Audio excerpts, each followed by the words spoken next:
Mr. Messy by Roger Hargreaves. Mr. Messy. Mr. Messy was the messiest person you ever met in your whole life.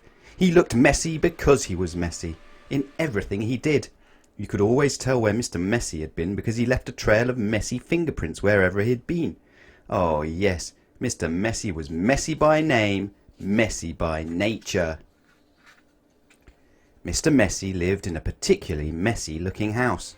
The paint was peeling, the windows were broken, there were tiles missing from the roof, the flower beds were overgrown with weeds, the garden gate was off its hinges, and had Mr. Messy cut the grass in his garden lately?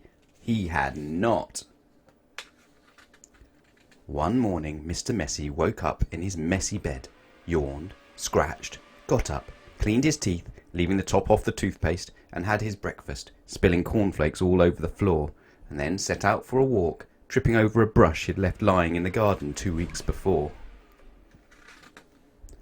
There was a wood behind Mr. Messy's house with the messy garden, and that's where he went for his walk. It was a particularly large wood with lots and lots of trees, and it took Mr. Messy a long time to walk through it, but he didn't really mind because he felt like walking that morning. So he walked and walked right through the wood until he came to the other side. And do you know what he found on the other side of the wood? Mr. Messy found the neatest, prettiest looking little cottage he had ever seen. It had a lovely little garden with a stream running through the middle of it. There was a man in the garden clipping the hedge. He looked up as Mr. Messy approached. "Good morning, I'm Mr. Messy," said Mr. Messy. "I can see that," replied the man, looking at him up and down. "I'm Mr. Tidy." "And I'm Mr. Neat," said another man, appearing out of the house. "Tidy and neat," said Mr. Tidy. "Neat and tidy," said Mr. Neat. "We're in business together," explained Mr. Tidy, "and the people who own this house have asked us to do some work for them." "What sort of work?" asked Mr. Messy.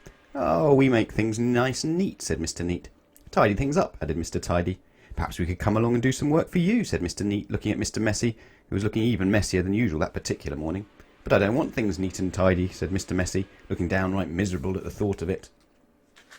"Nonsense," said Mr. Tidy. "Fiddlesticks," said Mr. Neat. "But," said Mr. Messy. "Come along," said Mr. Neat. "Off we go," said Mr. Tidy. But," said Mr. Messy. "But nothing," said Mr. Neat, and bundling him into their van, which was parked behind the house, off they went to Mr. Messy's house at the other side of the wood. "Good heavens," said Mr. Neat when they saw where Mr. Messy lived. "Good gracious," added Mr. Tidy. "This is the messiest house I've ever seen in all my born days," they both said together at the same time.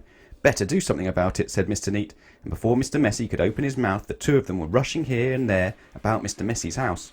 Mr. Neat hoed and mowed and pruned and snipped and clipped and cleared and dug and made the garden look neater than it had ever looked before. Mr. Tidy cleaned and primed and rubbed and painted and mended and made the outside of Mr. Messy's house look tidier than it ever looked before. Then they both went inside the house. "Good heavens," said Mr. Neat for the second time that morning. "Good gracious," said Mr. Tidy for the second time that morning. And then they both set about cleaning the house from top to bottom. They brushed and swept and polished and scrubbed and made the inside of the house look neater and tidier than it ever looked before. "There we are," said Mr. Tidy. "All finished," said Mr. Neat.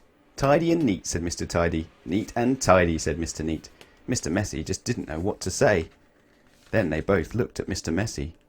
"Are you thinking what I'm thinking?" Mr. Neat said to Mr. Tidy. "Precisely," replied Mr. Tidy. "What we're both thinking," they said together to Mr. Messy, "is that you look much too messy to live in a neat and tidy house like this." "But," said Mr. Messy.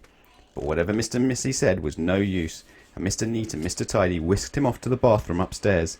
It had been the messiest room in the house, but now, of course, it was neat as a new pin. Then Mr. Neat got hold of one of Mr. Messy's arms, and Mr. Tidy got hold of the other arm, and they picked him up and put him straight into the bath. Mr. Messy wasn't used to having baths. Mr. Neat and Mr. Tidy washed and brushed and cleaned and scrubbed and combed Mr. Messy until he didn't look like Mr. Messy at all. In fact, he looked the opposite of messy. He looked at himself in the mirror. "You know what I'm going to have to do now?" he said in a rather fierce voice. Mr. Neat and Mr. Tidy looked worried. "What are you going to have to do?" they asked Mr. Messy. "I'm going to have to change my name," said Mr. Messy, and then he chuckled, and Mr. Neat and Mr. Tidy chuckled, and then Mr. Messy laughed, and Mr. Neat and Mr. Tidy laughed, and then they all laughed together and became the best of friends. And that really is the end of the story, except to say that if you're a messy sort of person, you might have a visit from two people. And do you know what they're called? Don't you?